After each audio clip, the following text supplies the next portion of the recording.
Foi criado um filme biodegradável para embalar alimentos. São usados gelatina e nanocristais de celulose. Luiz Henrique, pesquisador da Embrapa, fala ao vivo com a gente. Bom dia, obrigada pela participação.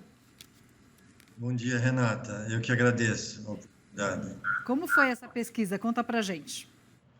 Então, a gelatina é um coproduto da produção de carnes.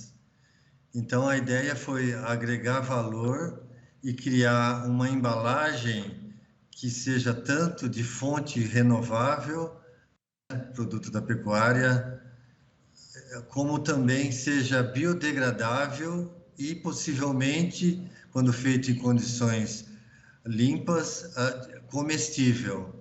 Porque a gente sabe que existe um grande apelo para substituir as embalagens sintéticas feitas de origem do petróleo, né, de origem fóssil, por plásticos, né, ou bioplásticos, na verdade, de origem animal ou vegetal. Então, essa pesquisa foi conduzida durante 4 anos e a gente chegou nesse material que é um plástico com características muito semelhantes aos plásticos, a vários plásticos convencionais, podendo substituir embalagens plásticas, como por exemplo de queijo ou da própria carne. E como é que funciona esse filme biodegradável?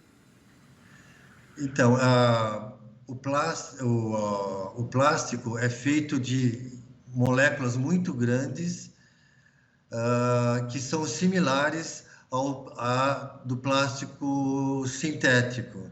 Então, a gente substituiu o plástico sintético pelo colágeno, na verdade, a gelatina, que vem do colágeno, e processando ele, dissolvendo em condições especiais em água, e processando ele em uma forma como se fosse uma laminação, quase similar até um pouco à produção de papel, uma laminação contínua.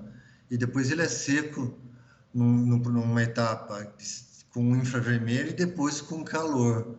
E aí, bobinado em bobinas na forma de filmes transparentes e bastante finos, como os plásticos convencionais. E nanocristais, o que são esses nanocristais de celulose? Então, as árvores e a maioria das plantas, a grande maioria das plantas, possuem celulose, né? Celulose lignina, e a celulose existe na forma de cristal ou na forma amorfa.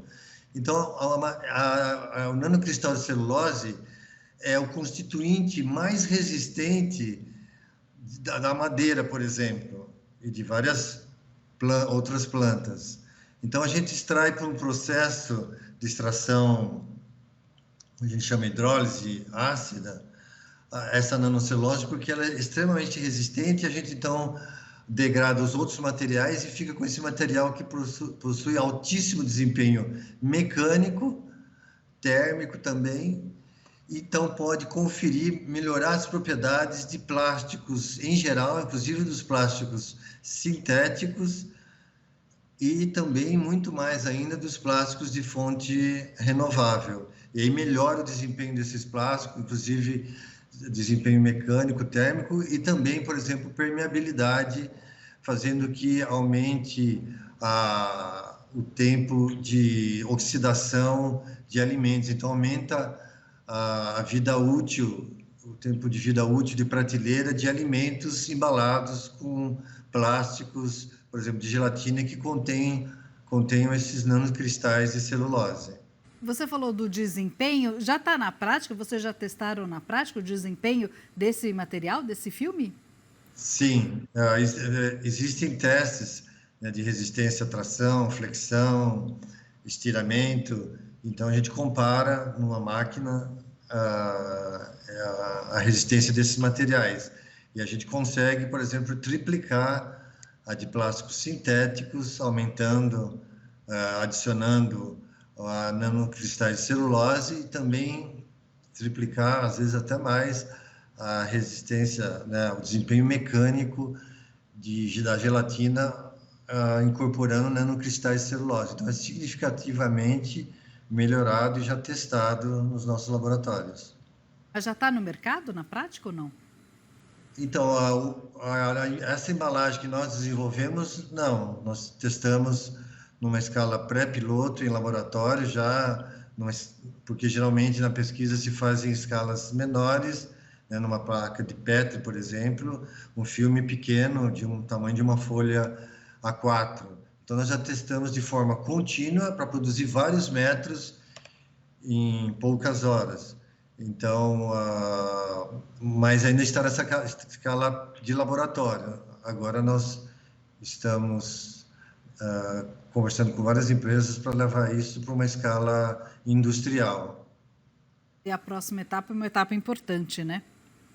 Exatamente, uma etapa de escalonamento que também envolve uma etapa de pesquisa, né? Quer dizer, a pesquisa, na verdade, não foi concluída, porque envolve essa parte de desenvolvimento de escala, aumento de escala.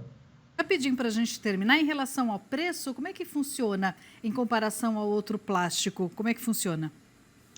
Então, a nanocelulose, nanocristais de celulose, pode ser extraído de serragem ou pó de madeira. Então, é um resíduo e tem um preço que ainda é maior do que outros aditivos, mas ganhando-se escala, já existe uma dezena de empresas que produzem essa nanocelulose, então ela pode ser já o nanocristal de celulose comprado comercialmente. Esse composto que a gente fez com gelatina, então esse novo processo, nós que desenvolvemos, e essa formulação foi desenvolvida então em parceria com da Embrapa, instrumentação com a Universidade Federal de São Carlos e uma universidade da França, de Grenoble, Alpes, e o preço dela ainda a gente não tem muita ideia, mas a gente pode tomar por base a gelatina, que é um produto comercial e abundante, e também outros resíduos da produção de carne que ainda não são utilizados e poderiam ser utilizados para a extração de gelatina. Então, tem um preço que a gente acredita bastante competitivo no mercado. Tá ótimo, Luiz. Parabéns pela pesquisa. Mais um ótimo trabalho da Embrapa, dos pesquisadores, que mostra a importância da pesquisa para o país. Obrigada pela participação e até a próxima.